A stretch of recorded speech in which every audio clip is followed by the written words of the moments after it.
We have read the transactions from memory pool and added them in a block, but we did not remove them from the memory pool. So let's go ahead and take care of this functionality. So once transactions are added in a block, let's remove them from the memory pool. So create a new function, define remove transactions from memory pool, self, and add a documentation.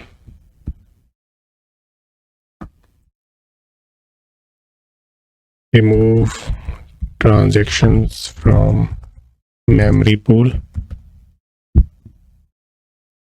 and add a space here. And it's very simple to remove the transactions from the memory pool. We already have the list of transactions that are there in the memory pool that are added in this self.txids. So we simply need to read and remove. So let's do for tx in self.txids.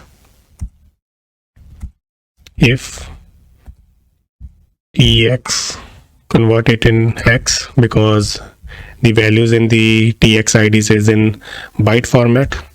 So do self dot mempool and delete self dot mempool and do tx dot x, and that's it. It should delete it from the memory pool now. Let's see what's wrong here.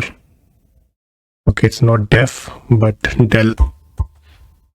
Save it and call this function inside the add block.